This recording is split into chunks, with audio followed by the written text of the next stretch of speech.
નમસ્કાર દર્શક મિત્રો, લોકમંચમાં આપનું સ્વાગત છે। લોકમંચમાં આજે આપણે ચર્ચા કરી રહ્યા છીએ જમ્મુ કાશ્મીરને લઈને, ત્યાંની પરિસ્થિતિનો ક્યાસ કાઢવાનો પ્રયત્ન કરી રહ્યા છે, કારણ કે ત્યાં રહેતા જે સ્થાનિકો છે તે કયા પ્રકારનું વર્તન દાખવે છે તે મહત્વની બાબત છે। સવાલ એટલા માટે થઈ રહ્યો છે કે એક બાજુ લશ્કર ત્યાં આતંકવાદી ગતિવિધિઓ સામે લડત આપતું હોય, આતંકવાદી ગતિવિધિઓની સામે લડત આપીને જમ્મુ કાશ્મીરના સ્થાનિકોની સલામત અને સુરક્ષાની વાતો કરતું હોય, સુરક્ષા માટે તૈયારી કરતું હોય, એવામાં આપણે જોઈ રહ્યા છે કે અત્યારે આર્મીની પરિસ્થિતિ એવી કપરી જોવા મળી રહી છે કે એક બાજુ તેઓ બચાવ કરી રહ્યા છે સ્થાનિક લોકોનો, ત્યારે બીજી બાજુ જ્યારે આતંકવાદીઓ સામે કે આતંકવાદી ગતિવિધિ કરતા લોકો સામે જ્યારે આર્મીના જવાનો લડતા હોય, એવામાં ત્યાંના સ્થાનિકો પથ્થરમારો કરે છે, એ પણ આર્મી પર।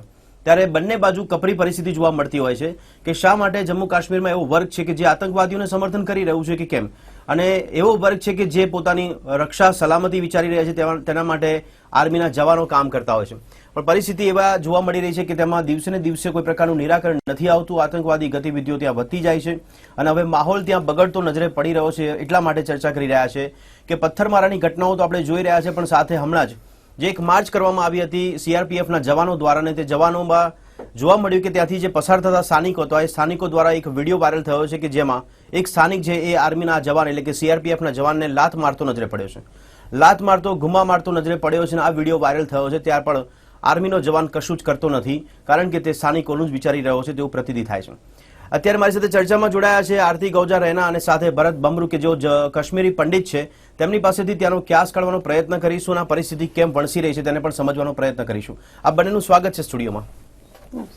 आरती जी, सबसे पहले मैं आपसे पूछना चाहूंगा, आप इस पोजीशन को देख के कैसा महसूस करते हो, कैसा लगता है, कैसा आपको अनुभव हो रहा है, क्योंकि आप कश्मीर को छोड़ के बहुत साल पहले आ गए हैं और अभी जो माहौल बिगड़ रहा है, आर्मी की पॉइंट ऑफ व्यू से आप क्या कहना चाहोगे, जो जवान हमारी वहाँ पे सुरक्षा करते हैं? हमें तो बहुत दुख हो रहा है, जब से हमने ये वीडियो देखा हमें बहुत ही बुरा लग रहा है कि ऐसा क्यों हो रहा है। कई बारी हमें ऐसे लग रहा है कि ये आर्मी क्यों जा रही है वहाँ। एक तो इनको इतना रेस्पॉन्सिबिलिटी दिया गया है कि वहाँ के लोगों को बचाया जाए, और फिर वही लोग इनको मारने की कोशिश कर रहे। तो सच में आज हमें बहुत ही बुरा लग रहा है कि हम इंडिपेंडेंट इंडिया में रह के भी हमारे ही लोगों पे वो पत्थर से मार रहे हैं, उन लोगों को भगा रहे हैं वहाँ से। हमें बहुत ही बुरा लग रहा है। भरत जी, लेकिन इस पोजीशन में आपको क्या लगता है वहाँ लोगों की सोच कैसी है और किस तरह की सोच में दो ग्रुप बन गए हैं? क्योंकि वहाँ पे हम अगर एक पॉइंट ऑफ व्यू देखने जाए तो कुछ लोग ऐसे हैं वहाँ पे कि वो आतंकवादियों को समर्थन कर रहे हैं, ऐसा मान सकते क्या? अगर आप इस परिस्थिति को पूरा देखेंगे जी, आर्मी जो हमारी है, इट्स ए वेल डेकोरेटेड फौज है। बिल्कुल, वर्ल्ड की नंबर 1 रिस्पेक्टेड फौज और डेकोरेटेड फौज। जी जी जी। अभी आप कह रहे हैं कि इन पे हमला हुआ है, यहाँ अगर हम पे भी कोई बाहर कुछ हमला होता है तो हम भी थोड़ा रिस्पॉन्ड करते हैं। हम भी अगर वो 4 थप्पड़ मारता है जी, इससे आपको पता चलेगा कि ये फौज जो है हमारी कितनी टॉलरेंट है। हाँ बिल्कुल। और यही फौज इसी पे ये पत्थर मारते हैं, यही फौज अगले दिन इनको जब फ्लड्स आते हैं उसमें बचाती है। बिल्कुल, तब फौज इनके लिए अच्छा होता है। और इसमें इस परिस्थिति में आप देखिए, फौज वहाँ कहीं घूमने नहीं गई थी। जो भी सीआरपीएफ के जवान वहाँ पे मार्च निकाली थी उन्होंने, वहाँ पे नहीं वो तो ठीक है, मार्च निकाल रहे थे, लेकिन अपनी फौज क्या कर रही थी? अपनी फौज इलेक्शन ड्यूटी पे थी। वो उनके साथ ऑब्जर्वर्स थे, उनका वो सामान ले रहे थे। अगर आप देखेंगे उनके जो 50 किलो के बैग्स थे उसमें इलेक्शन की सामग्री थी, वो ले रहे थे जी। और वहाँ पे एक इस्लामाइजेशन हुआ है, वहाँ भी एक ऐसा एक कल्चर आया है जिसको कंट्रोल करना अभी नहीं होगा तो ये फिर। लेकिन आरती जी, ये कल्चर आज की बात तो नहीं है कि नई बात नहीं मान सकते। ये कल्चर अगर जम्मू कश्मीर में आ गया है तो इसका मतलब वो पहले से प्लानिंग होता होगा ना। ये ऐसे हमें लग रहा है। टिल 86 हमें तो ऐसा कुछ भी नहीं लग रहा था। 86 के बाद रातों रात चेंज हुई। 86 से लेके 90 तक भी हम लोग वहाँ पे रहे, आप बिलीव नहीं करेंगे। हम स्कूल्स में जा रहे थे, कॉलेज में जा रहे थे, and we were under the same social. उस समय पे लोगों की सोच कैसी थी? आपको अगर एक्सपीरियंस वहाँ पे हुआ है रहने का, तो वहाँ उस टाइम पे लोगों की सोच, लोगों की एकजुटता कितनी कैसी थी वहाँ पे? वो तो बहुत अच्छी थी, क्योंकि हमारी जितनी भी पड़ोसी थी, हमारे घर में शादी होती थी, कोई बड़ा दिन होता था या उनके घर में कुछ होता था, आना जाना, आप बिलीव नहीं करेंगे। कभी हमें अब अपने बच्चों को ये समझाने के लिए हमें इतना दुख होता है, क्योंकि अब वो ब्रिज इतना बड़ा हो गया, इतना गैप बड़ा हो गया बिटवीन कश्मीरी हिंदू एंड कश्मीरी मुसलमान। क्योंकि जो मैं अपने फ्रेंड्स के साथ होती थी तो हम लोग एक ही थाली में ऐसे इंस्टेंसेस हुए, कभी मेरी फ्रेंड की दादी मुझे खाना खिलाती थी, कभी मेरी मदर हमारे फ्रेंड्स को, और हमें ये नहीं पता होता था कि कोई हमारे बीच कोई ऐसा डिवीजन भी होगा कि हम कश्मीरी हिंदू, कश्मीरी मुसलमान। पर अब प्रेजेंट हालात हम देख रहे हैं कि हमें लग रहा नहीं, इन लोगों को तो कहीं ना कहीं से पता था ये, अब इतना ये डिवाइड क्यों इतना बड़ा हो रहा है, ये गैप क्यों बड़ा हो रहा है, और वो लोग आगे क्यों नहीं आ रहे इस गैप को कम करने के लिए, डे बाय डे बढ़ ही क्यों रहा है। लेकिन भरत जी, ये जो गैप बढ़ रहा है उसकी वजह क्या आप मान सकते हो? लोगों की सोच वहां पे ऐसा है कि सॉफ्ट टारगेट करके लोगों को समझाया जा रहा है कि आप हिंदू मुसलमान की जो बीच में जो गैप है वो गैप बड़ा करने की कोशिश की जा रही है, ऐसा आपको लगता है वहां पे?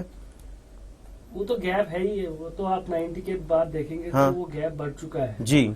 अब उसका इनिशिएटिव कौन उठाएगा? सिविल सोसाइटी को उठाना पड़ेगा, गवर्नमेंट को उठाना पड़ेगा जी। लेकिन जैसे ही कुछ ऐसा कुछ माहौल बनता है, आपने 4-5 साल में देखा होगा, सेंट्रल ऑब्जर्वर्स भी गए थे। हाँ बिल्कुल। उसका जो रिजल्ट आया दैट वाज ए 0 जी। और जहां तक मैं आपको थोड़ा सा एक्सटेंड करूंगा। जी जी जी। ये समस्या मैंने पहले भी आप लोगों को कहा कि ये समस्या हल नहीं हो सकती है जब तक आप लोग हिंदुस्तान की सरकार हो या वहाँ की लोकल एडमिनिस्ट्रेशन हो, कश्मीरी पंडितों को इग्नोर करती है। कश्मीरी पंडित 3.5 लाख से 4 लाख की जो जनसंख्या है, उसको आप इग्नोर कर रहे हो, और ये सॉर्ट आउट नहीं हो सकता है। नहीं, आपको ऐसा लगता है कि अगर कश्मीरी पंडित वहाँ पे है तो उसमें कुछ सॉल्यूशन आ सकता है? कश्मीरी पंडित तो पार्ट ऑफ द पार्टी है। अच्छा। आप वहाँ विदाउट कश्मीरी पंडित के बगैर आप इसको आप बात ही नहीं कर सकते। आप टेबल पे आए हो बहुत बार, आपने चाहे भारत सरकार हो, चाहे वहाँ की राज्य सरकार हो, चाहे वहाँ के अलगाववाद पार्टी, आप उनको बुलाओ नहीं बुलाओ, लेकिन आप जब तक आप इंटरनल अपना मैटर सॉर्ट आउट नहीं करोगे, फिर आप इंटरनेशनल फोरम पे जा सकते हो। नहीं, वो सॉर्ट आउट करना नहीं चाहते, ऐसा लगता है आपको भरत जी?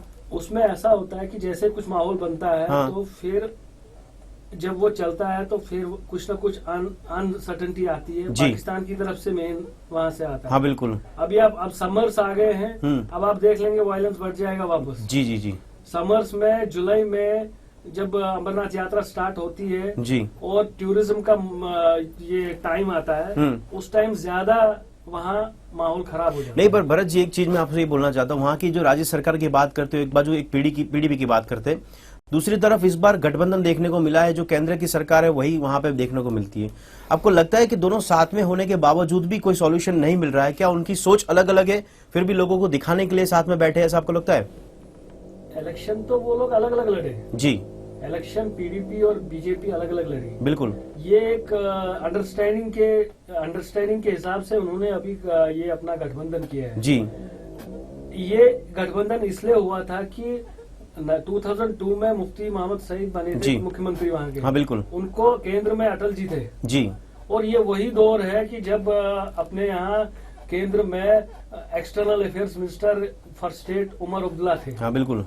आज का स्टेटमेंट उनका आप देख लीजिए। जी जी। आज उनके फादर का स्टेटमेंट देख लीजिए जी। लेकिन उमर साहब ने तो नर्सरी क्लासेस अटल जी के अंडर ही लिए हैं। बिल्कुल बिल्कुल। लेकिन यहाँ पे एक चीज ये भी देखने को मिलती है कि आपको क्या लगता है यहाँ पे कि जैसे पत्थर मारने की बात होती है, आर्मी पे अटैक करने की बात होती है, तो लेकिन जो वहाँ के जो विपक्ष के नेता है वो लोग जिस तरह से बयानबाजी कर रहे हैं, वो लोग ये समर्थन कर रहे हैं कि वहाँ के लोग अपना खुद का बचाव कर रहे हैं, तो क्या वो आर्मी से बचने की कोशिश कर रहे हैं? मैडम नहीं, आर्मी से बचने की कोशिश एक्चुअली अभी क्या है कि वो सारा उनका फोकस ये चाह रहे हैं कि हमें, उनका नारा ही है कि हमें आजादी मिले, और वो आर्मी को डाइवर्ट करना चाहते हैं। अदरवाइज उनके कुछ और है, वो कहीं और आर्मी पिकेट्स पे टारगेट करना चाह रहे हैं, तो वो उनको लोगों का ध्यान बटाने के लिए कि हाँ पत्थरबाजी कर रहे हैं, कुछ कर रहे हैं, और अब उनका मोटिव जो है वो टोटली डिफरेंट हो गया है। अब वो चाहते हैं कि अभी क्योंकि उनको पाकिस्तान से फंड आ रहा है जी, सबको अभी पिछले दिनों कितना हमने टीवी में देखा, हर एक बच्चा जो अभी 5th में भी नहीं है वो दिन के 1200 रुपए कमा रहा, इजी मनी आ रहा है, एक्सेस टू इजी मनी, वो क्यों चाहेंगे वो? लेकिन आरती जी आपको लगता है वहाँ के पॉलिटिकल विल है ही नहीं कि इस मुद्दे पे यहाँ पे कोई सॉल्यूशन आए? क्योंकि आपने बहुत बड़ी बात बोल दी यहाँ पे, कश्मीरी हिंदू मुसलमान, तो वो पूरे भारत में भी अब फैल चुका है कि हिंदू और मुसलमान के बीच में जो गैप है वो बढ़ती जा रही धीरे धीरे, तो ये आगे जाके क्या कुछ हो सकता है? आपको क्या लगता है आरती जी? अब हमारी एग्जाम्पल ले लीजिए, हम जहाँ पे भी जाते हैं तो एक कश्मीर की मिसाल देते हैं। हम कभी भी नहीं चाहते, हम बोलते हैं कि नहीं हमारे पास एक कश्मीरियत मिसाल है, हमें वो वैल्यूज को देना, हम अपने बच्चों में वो इंड्यूस कर रहे हैं कि हमारा कश्मीर का नाम एक अच्छे प्रोग्रेसिव वे में जाए, अंदर पूरे वर्ल्ड में जाए। पर वो लोग क्या कर रहे हैं, वो लोग अपने बच्चों को क्या कर रहे हैं, वो बच्चों को क्या बता रहे, क्या यहाँ पे निजाम मुस्तफा चलेगा, यहाँ पे ला इलाहा इल्लल्लाह चलेगा, यहाँ पे इस्लामिक रूल चलेगा, तो उससे वो कहाँ जा रहे हैं। हमें ये देख के दुख हो रहा है कि जो विजन ऑफ कश्मीर हमारे फोर फादर्स, हमारे ग्रैंडफादर्स या हम लेके चले थे, वो कश्मीर कहाँ है, हम लोग कहाँ है।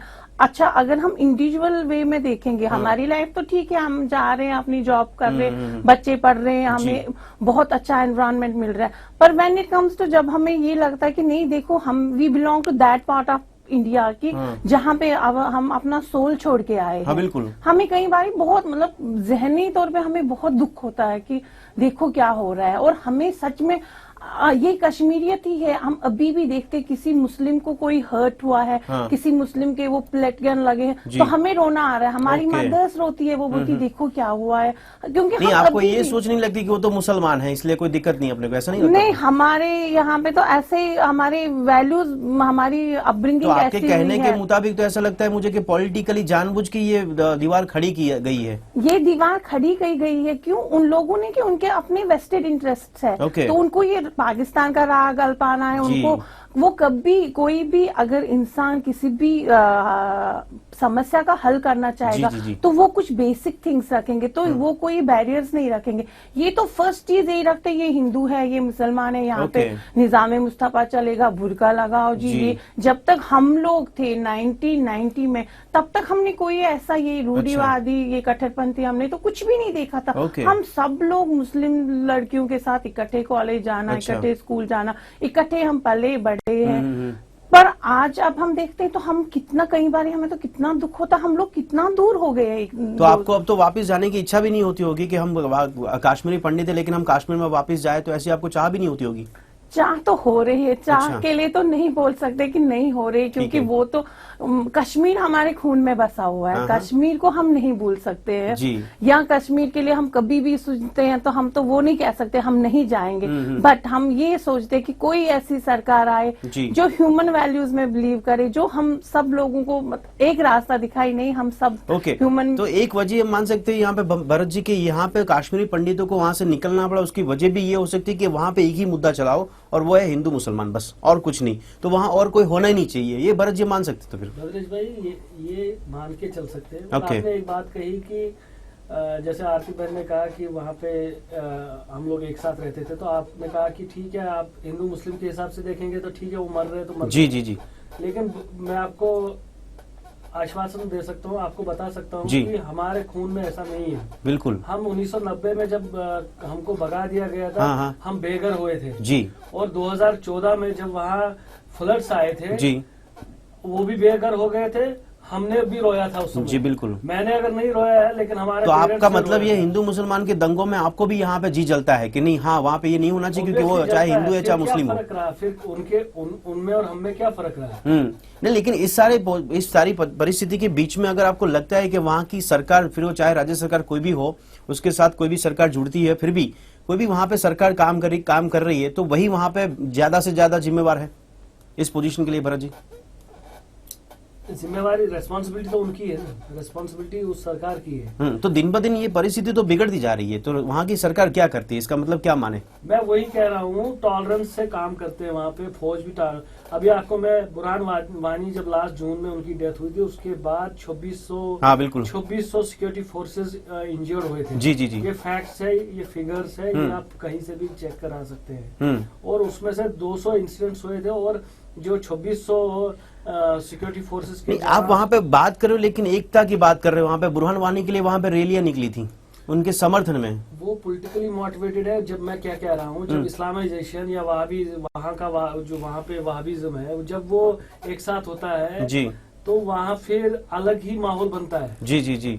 अभी मैं आपकी सहमत हूँ इस बात जी कि वहाँ पे बुरहान वानी के टाइम बहुत सारे ये उसके समर्थन में निकले हाँ। अभी रिसेंटली फ्लड्स आए, उसमें तो कोई नहीं निकला हाँ बिल्कुल सही बात है। निकली थी फौजी, और उस टाइम पे अटैक भी कम होते हैं, सीज फायरिंग भी कम होता है वहां पे उस समय पे, आपने बोला उस समय पे, क्योंकि वो समय ही ऐसा होता है कि वहां पे ऐसे ज्यादा परिस्थिति बिगड़ती नहीं है वहाँ पे। वो तो फिर अपने आप को बचाने के लिए क्या करते हैं जी, यही फिर उस समय कोई इंसिडेंट नहीं होता बिल्कुल।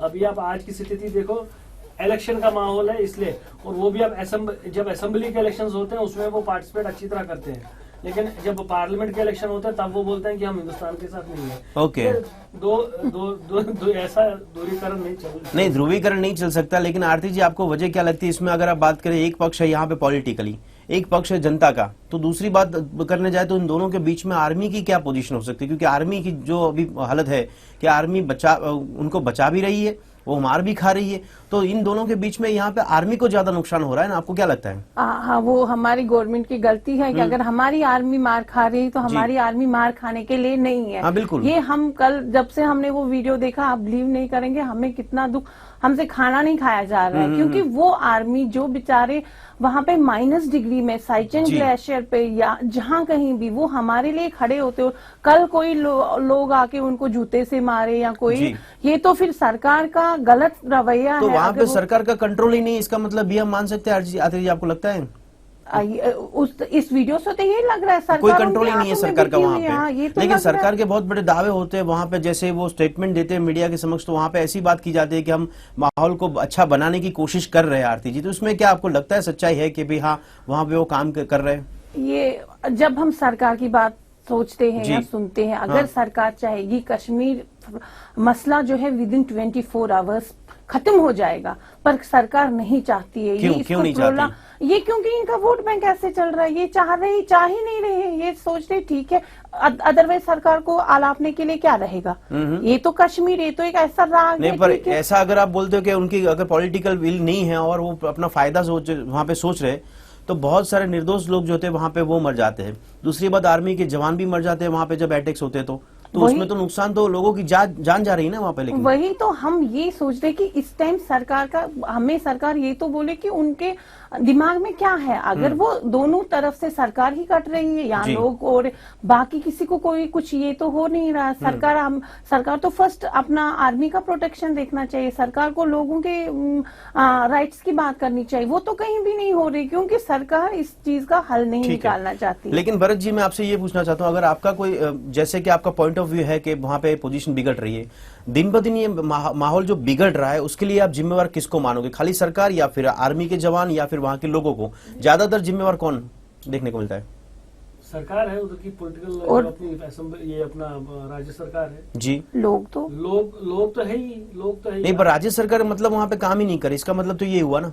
देखिए, आप मेरे को कोई भी स्टेट बताइए इंडिया का जहाँ पे लोकल पुलिस के साथ सीआरपीएफ जाती है, ठीक है, वहाँ का पॉलिटिकली माहौल खराब है, हाँ बिल्कुल, वहाँ उनको सपोर्ट देना चाहते जी देते हैं, लेकिन आप इसको भी आप दरकिनार नहीं कर सकते हो कि वहाँ की स्थिति में जो दिन बे दिन बिगड़ रहे हैं ये जी, तो उसमें फौज को जब तक इंस्ट्रक्शन, फौज का काम क्या है? फौज का काम है अपने बॉर्डर्स सेफ रखने जी बिल्कुल। अब आपने सीआरपीएफ पैरामिलिट्री फोर्सेस को लोकल पुलिस के साथ लगा दिया जी। आप उसमें देखिए पुलिस वाला कोई नहीं है वहाँ पे जी जी, जी। आप 5 मिनट के लिए जम्मू कश्मीर से सीआरपीएफ निकाल दीजिए, हाँ। तो जम्मू कश्मीर की पुलिस वैसे ही कुछ भी नहीं कर सकती वहाँ पे, उसकी कोई जरूरत भी नहीं लगती ऐसा।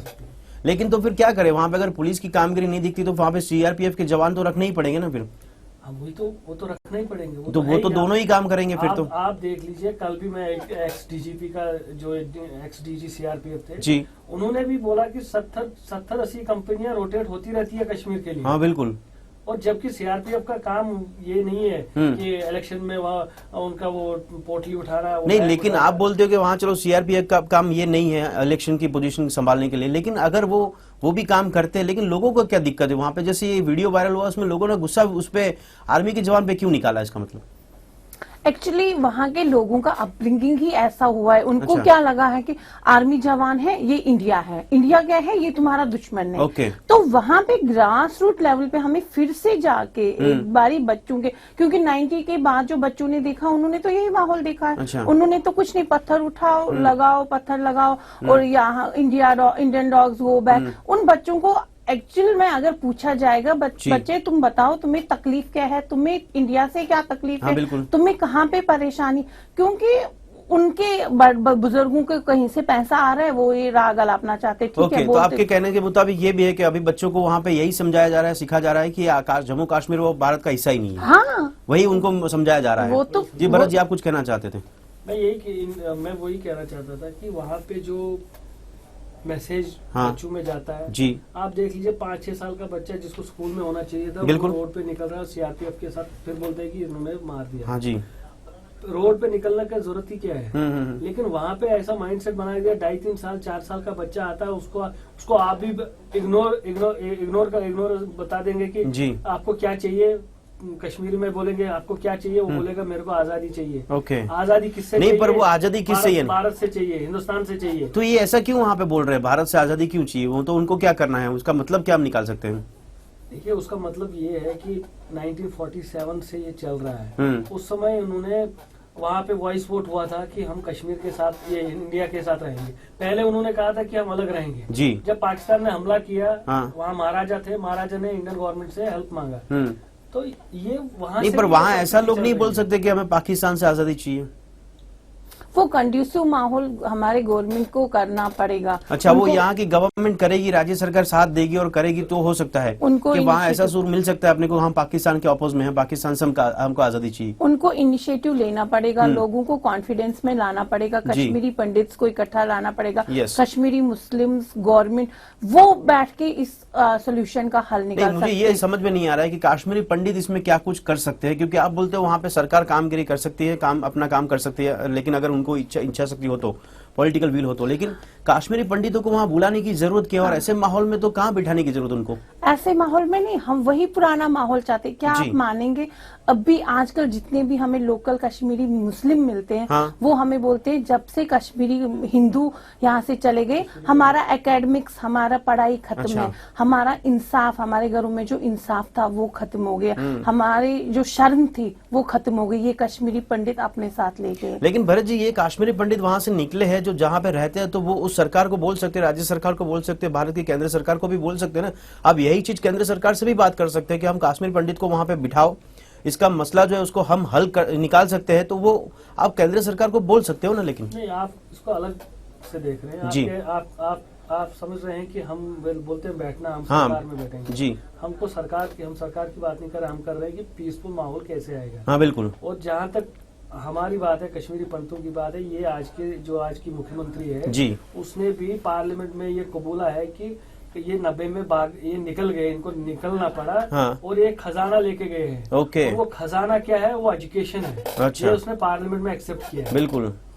तो इसका मतलब कि वो एजुकेशन अब यहाँ पे नहीं रहा है पंडितों के जाने के बाद? कश्मीर में नहीं है, कश्मीर में नहीं है। अब जो माहौल है, वो जो दिखने को मिलता है वही वो सीखने को मिलता है, वही समझने को मिलता है, वो रिफ्लेक्ट हो रहा है उनकी लाइफ में। लेकिन भरत जी, ये बात कर रहा हूँ मैं, अगर वहाँ पे सरकार अगर इसका कोई सॉल्यूशन चाहती है तो कश्मीरी पंडितों से क्या उसमें विचार विमर्श कर सकती है, उनको पूछ सकती है कि इसके लिए क्या कर सकते हैं हम, या फिर सरकार खुद कर सकती है?